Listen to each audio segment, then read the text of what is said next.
And right now, the market, in my professional opinion, is severely overpaying. But they don't know they're overpaying because the interest rates are so low that Joe Schmo home buyer, the guy who's buying this house, is thinking it's only $1,200 a month.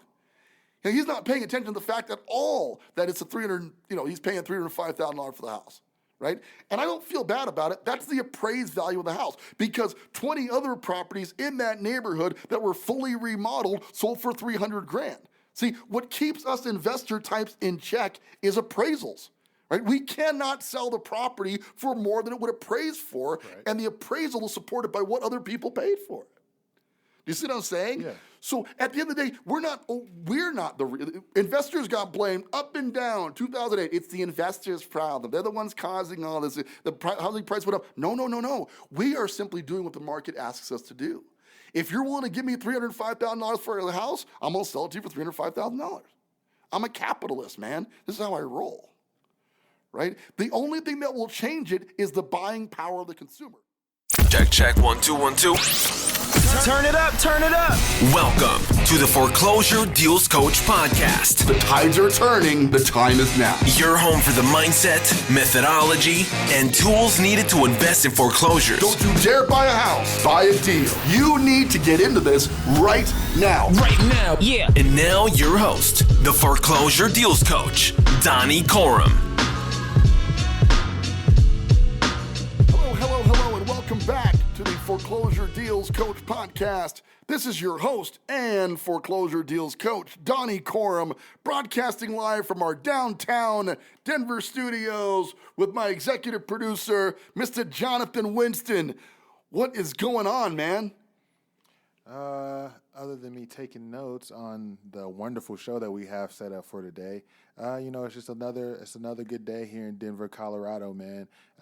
Seeing a lot of interesting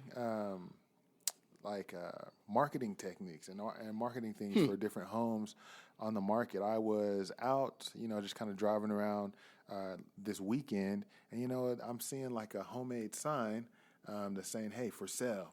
Okay. For sale right down the street. And me with, my deal hunter antenna popping up. There you go. I definitely had to go check it out and see what was going on. Crikey, it's a deal. I'm like, look, is this a FSBO for sale by owner? Oh, this looks pretty promising. We might I love be it. able to come in and talk to somebody. I pull up, and, it actually turns out that, the home is under contract with a realtor or an agent. Okay. So they are represented, and they were going to be having an open house that Saturday. But it was just, it was kind of unique to see, the not so common way of getting people interested in homes and how, with the hot market that we have here in Denver and just, probably interested in real estate in general, you're seeing people kind of use creative ways to, draw that attention and kind of take advantage of this hot market for the sellers. I love that. And I will add it. So much of this and related to whether it's wholesaling or fix and flipping or just good old-fashioned retail real estate comes down to creativity, right? It is really trying to do something that everybody considers to be outside the box. That's been the differentiating factor for my team and I, where we're targeting doing 50 flips in a year. And I can promise you that doing that requires a lot of outside the box thinking, a lot of acquisition strategy, a lot of driving around, seeing signs on the side of the road and pursuing that. Right. If you're trying to get started, first thing you want to do is break the mold of the standard thinking. Just don't think about how it's been done. Think about how you can reinvent and change the game for yourself and do things at an advanced level. So awesome that you stopped and took a look at it. A lot of people would have driven right by that sign. So going in there and taking a look really shows commitment and dedication because you don't know. This guy would be like, oh, thank God somebody showed up. I want to sell this house for half of what it's worth. Right. That could have been the opportunity of a lifetime, but if you hadn't taken the time to get out of your comfort zone, you would just never know. So kudos to you. Let's get to it. So, interesting article from Realtor Magazine that says, and obviously we're going to be posting this to the show notes here, so take a look at it for yourself, but the article says that 44% of owners dissatisfied with home since pandemic. Now, here's the thing about these articles. Like, how do they know that got 44. Did you just kind of go to everybody's house and go, how you feeling about your house, dog? Yeah, so like, who's this 44%? Like, where are Right. you getting these numbers? You know what? I'm so glad that you knocked on my door randomly and asked me about my house because I actually hate it a little bit more, man. Like, I've been in here a lot, and it just kind of sucks. Just like, generally, I just can't put my finger on it. Why, though? So glad you showed up to survey me, though. So now it's going on to the survey. Here's the thing: 95% of statistics are made up on the spot, like that one. So the thing about it is, we don't know where they come up with this, but I think there is some validity to a growing dissatisfaction with people's homes since the pandemic. And it goes on to say that there's a sense of feeling trapped when it's required to remain inside. We're missing the venues we used to frequent and perhaps noticing the flaws of the home now that we're spending more time there. Gosh, that's the truth, right? How many of y'all are feeling a little bit trapped in your little apartment, right? Man, claustrophobia is setting in right now. It's kicking in, right? I went to an outdoor concert the other day in Colorado Springs, Colorado, and like generally speaking, I'm a big music buff, but you could just see the relief of people just to be outside of their homes, right? So, I think some of this is, they go on to say that 42% of respondents say it's more difficult to find alone time inside their home. Well, that's because the kids are home all the time right now, I love my daughters, I do, but man, no matter how big the house is, sometimes you just really want your space. I love you, baby. I love you, girls. Yeah, I do. But it is nice to have that space out there, even with my wife. Who I adore, but I gotta tell you, sometimes even in 6,000 square foot of living space, it's like, if you don't go to the other side of this house right now, there will be only one survivor. Highlander in the house? You know what I'm saying? That's kind of wild. So I get it. I get why we're heading down this dissatisfaction with homes. And that may be leading to some of the home sales that are going on right now, right? Where a lot of people are getting fed up with their property. And bigger picture for those of us in the investing space, some of these guys are realizing the imperfection of their home and going, we need to sell this thing, but it may be a little worse than I thought, so we're willing to take a lot less for it than we might have been, say, pre-pandemic, right? Because they're being smacked in the face with the windows, that they know they need to replace, the deck that creaks when you walk on it, right? The plumbing issues that have come up that they know they should have fixed. So the reality is the opportunities are going to be out there because homeowners are having to take a really honest, hard look at their property, okay? Now, selling a property because it needs work will of itself not cause a foreclosure market, okay? I can assure you that's not gonna be what changes the game to a heavy foreclosure market. But let me tell you what I think is. Are you ready for this? Ooh, I'm ready, let's go. Interest rates. And I'm gonna tell you a story, okay? We are flipping a property in Pikes Peak Park, Colorado. Now it's in Colorado Springs, but this is a whole nother hood in Colorado Springs. When I was growing up, you ever see The Lion King? We're like, Simba, all that the light touches is ours, except for that dark space over there. Don't ever go there. That was Pikes Peak Park. Okay. Yeah, Simba didn't know it, but actually that was a hood. And in every neighborhood, there is that hood. Okay? As real estate agents, we can't talk smack about bad neighborhoods, but let's face it, right? Wherever JoJo lives up in there, and he's on the spinners, right? And he's the one who can always count on to get the right amount of ammunition for a certain type of piece. That is the bad area, because JoJo's not doing that in the upper end areas. The cops ain't having that. Okay. You see what I'm saying? Yeah. So every place has a bad area. I made a lot of money off of bad areas, and the reality of it is a lot of these bad areas become really nice neighborhoods over time, right? They call it gentrification, but the reality is over time, these bottom end houses get bought, fixed up, and they become excellent starter homes for young families trying to buy their first house. So I got no problem with a quote unquote bad area, and I got no problem with Pikes Peak Park. But do you want to be the person who's getting pushed out because of gentrification or seeing that happen to your family? Or do you want to be a savvy investor, somebody who's figured out the market, made moves to get ahead of the market, and now is investing in his or, their old neighborhood and, fixing it up and bringing up the value? Dang, you just went deep. You went way deeper. I was prepared to go on this show. But yes, well played. Which side of that equation do you want to be on, right? Do you want to be the guy who's like, this sucks and I have to move? Or do you want to be the guy like, I'm glad I bought this house when I did. I'm making a ton of money on the way out, and I'm going to take that we're moving on up to the east side to a deluxe apartment in the sky, and I'm going to go back and I'm going to buy some other properties and help this neighborhood to grow, right? Do you want to be an investor or do you want to be a victim? That's what Jonathan's asking. And I think it's pretty clear to me, I ain't going to be no victim. We're investors over here. We're investors here on the Foreclosure Deals Coach podcast, And right? deal hunters. So because we're out there finding deals, but back to my story here, Pikes Peak Park, $300,000 house, okay? When I first got into flipping, my first house was literally about 3 months after my oldest daughter was born, okay? And she just turned 16 years old. So it gives you an idea on how long I've been at this game, right? So at 16 years ago, Pikes Peak Park was a neighborhood where if you could wander in there and not get injured, you could buy a house for about 80, 90 grand, and you were eager as all get out when you sold that thing for 130, 140, okay? Today, we have a house in that neighborhood under contract, fully remodeled, gorgeous, came out nice as they always do. Our fresh gray paint, stainless steel appliances, nice kitchen backsplash. Ooh, all the amenities, right? Just listen to this price, $305,000. Okay, cool. Okay, now as a mortgage broker, an investor, a real estate agent, and all the other badges that I wear, I can tell you that generally speaking, until now anyway, we have gone off of the math that based on prevailing interest rates for the past decade or so in the 4s and 5s, okay, you would figure that for every $100,000 that you financed, you were gonna spend $600. So in my mind, because I haven't mentally converted to these stupid low interest rates, I'm thinking this young couple buying their first house is going to be getting a payment, just natural thought process, of $1,800 a month.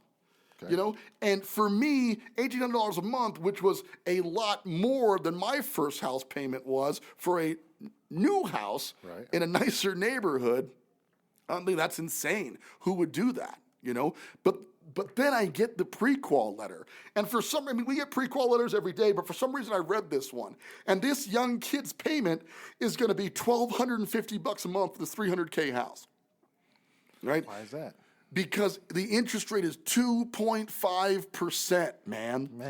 That is practically free. He's got a $1,200 a month payment. You cannot rent an apartment in Colorado Springs, Colorado right now for $1,200. But this guy's getting a nice, freshly remodeled house, 1-car garage, fenced-in backyard, and he's paying less than rent. So of course it makes sense to buy this property for $300 grand. But therein lies the problem. And here's the problem. Rates are currently in the 2s, ladies and gentlemen, the 2% range. What happens when they go to 4 or 5%? Right? That exact same house goes from $1,200 a month to, if rates go back to what I consider normal, okay? And my normal is 4 to 6% because that's what I grew up in. My parents grew up in an 8 to 9% era, and there are even talks where mortgage interest rates were in the 10 to 12%, and that was normal. Okay, now I don't know if we're ever going to get back there. We're printing money so fast right now with these multi-trillion-dollar financial bailouts of the country prompted by coronavirus, and we won't get into the politics behind it, but guys, this is the very essence of the definition of inflation.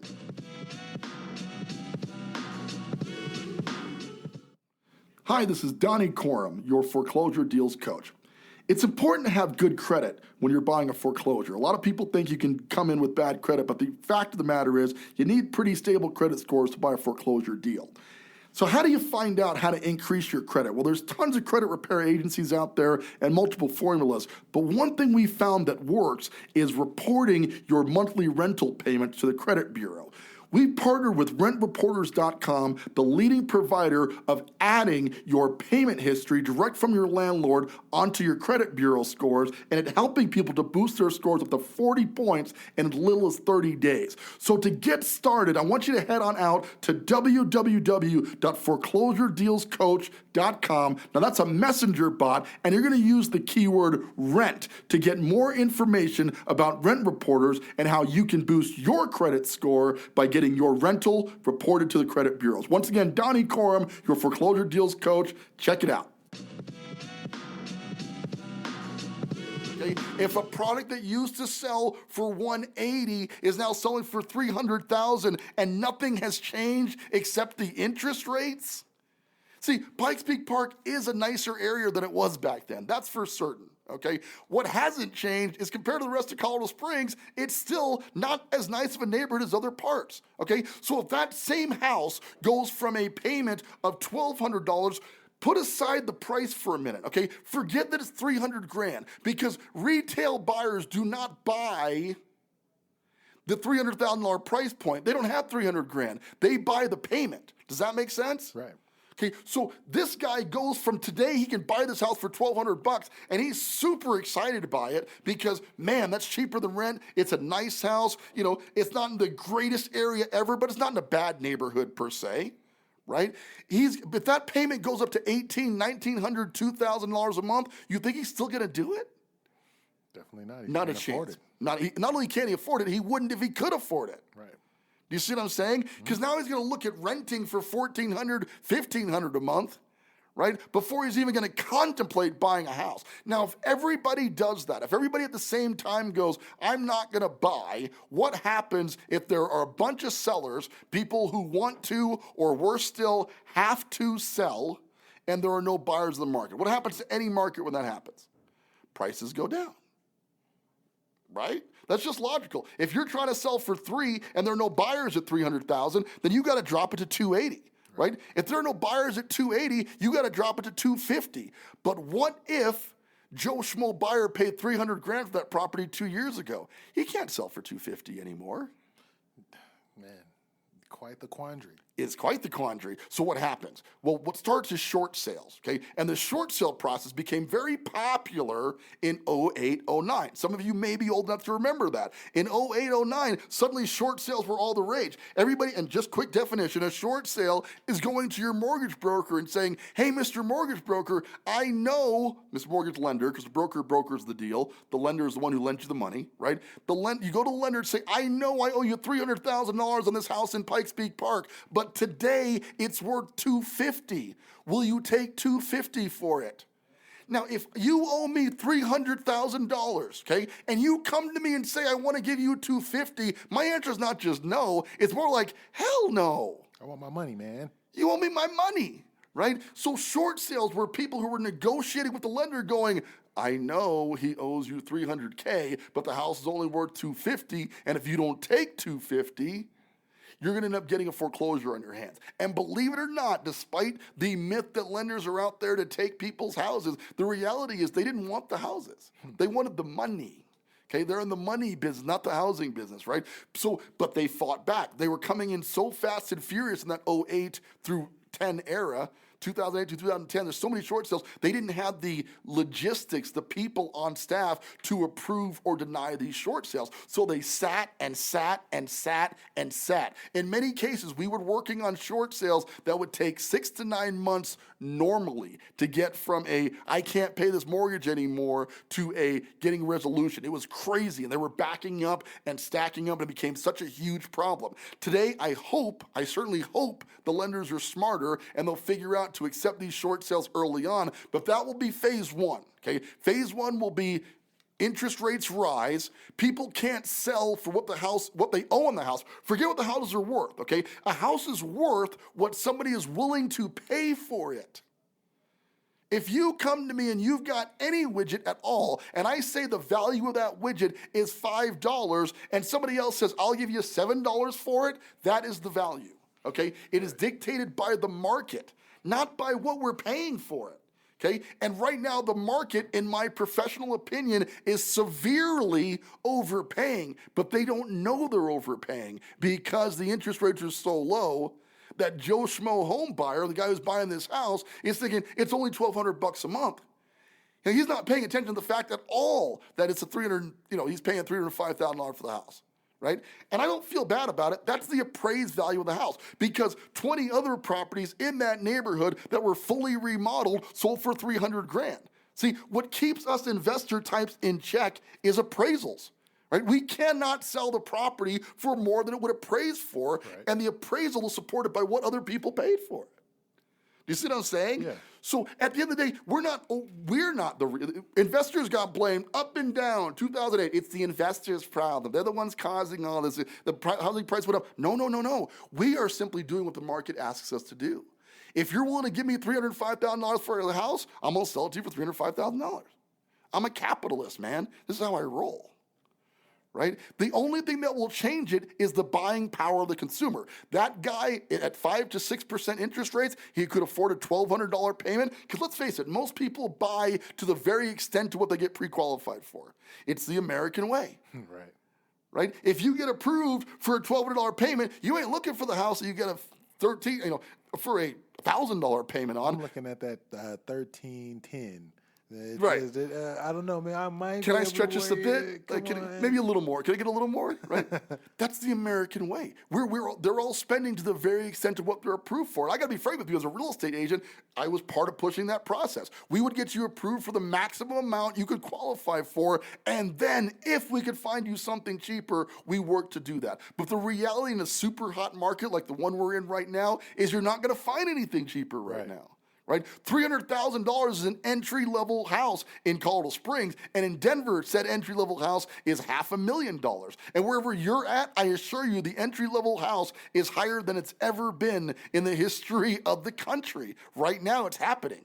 Okay? But all of this is being driven by interest rates being far too low for the long term. The reality is the banks are happy to lend out money when the Federal Reserve is giving them money to lend at 0% interest. Okay? They're getting the money from the Federal Reserve at nothing, and they're lending it out at 2.5%. That's a 2.5% profit for doing nothing but moving the paper from one section to another.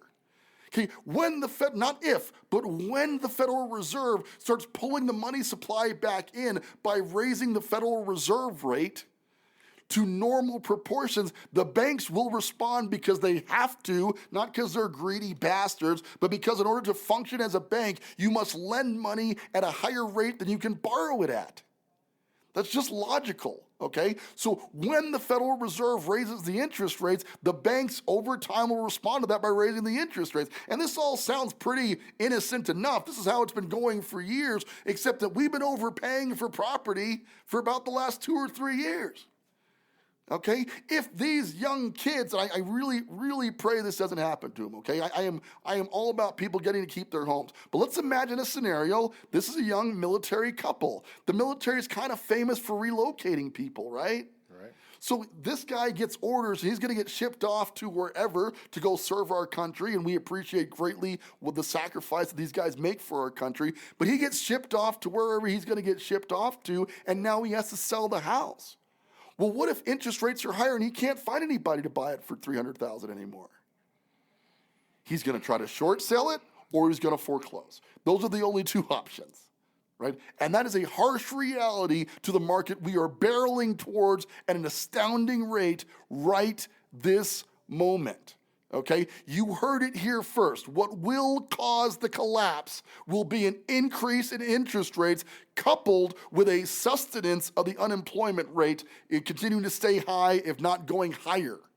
Okay, that is these things are preconceived. They will happen. It is just a question of when. You simply cannot. I don't care that Congress has been doing it for years, and the Fed has figured out a way to keep printing money, and Trump is throwing out trillion-dollar stimulus packages like it's water. You cannot do it forever. Okay, and when you stop printing money, the amount of money available will decrease. When the amount of money available decreases, people will be forced into foreclosure. Period. Okay, so guys, here's my point. This is not a negative show. If you're an investor, this should be like the dinner bell ringing for you. You should be like Pavlov's dog. Ding, dinner time. Okay, because it's happening right now. You need to be getting involved because I'm telling you, they can't keep rates this low forever. Now, if you're listening to the show for a while, you also know that I've been saying this for like a long time. That I keep saying at least a year I've been going, hey, rates have to come up, right? And they haven't yet. So far, you've managed to prove me wrong, okay? Right. The thing about it is I can't be wrong forever, right? Even a broken clock is right twice a day. Okay, so I believe sometime, and a lot of it's going to depend on who's elected. I'm not getting into a big political discussion. I know we're all on very different sides of that equation right now. Okay, but I can tell you that in a Republican-run government, interest rates tend to stay lower. In a Democrat-run government, they tend to go higher. That's trending. That's trend analysis, okay? That it may be completely different. It doesn't matter who's elected. I'm just saying certain policies lean towards that direction or the other. So in my opinion, this party will last a little longer if the red side wins, okay? And it will be a little bit shorter if the blue side gets in, right? And personally, obviously, I want the party to last as long as it can because I'm having a great time at the party, right? But there's a reality too. At some point, the party has to end, right? So and that's okay. Like, listen, the cool thing about the party ending is it just changes to a different party. Like, we go to JoJo's house. Yeah, we're going down the street, man. Right, I like partying with JoJo sometimes. Yeah. Good music.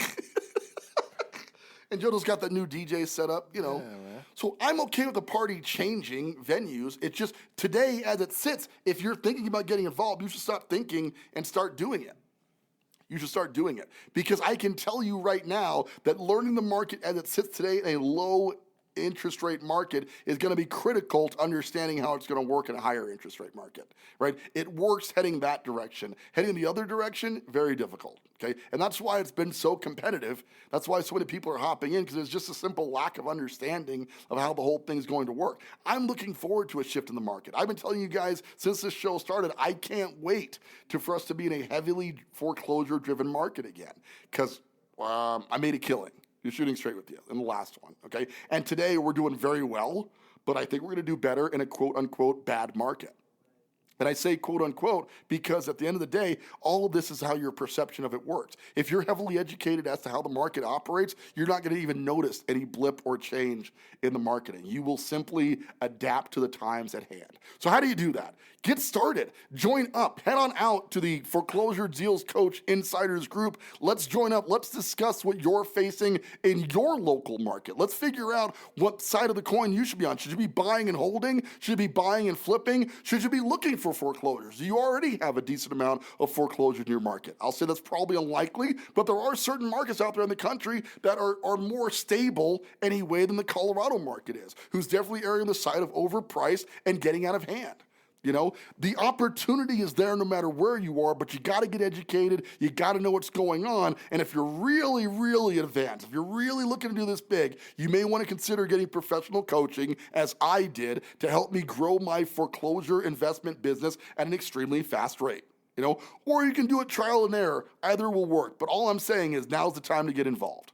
All right, so we'll look forward to seeing you in the group, and we're going to end the show on that. With that, this is Donnie Corum. I'm your foreclosure deals coach. I appreciate you guys tuning in each and every single week to the podcast. We really appreciate all the feedback. Join up on the group, and we remind you now and always, don't you dare buy a house out there. Buy a deal. Want more of the Foreclosure Deals Coach? Hit subscribe and stay tuned for more of the mindset, methodology, and tools you'll need to invest in foreclosures. Visit foreclosuredealscoach.com and text DEAL to get a list of foreclosures in your area.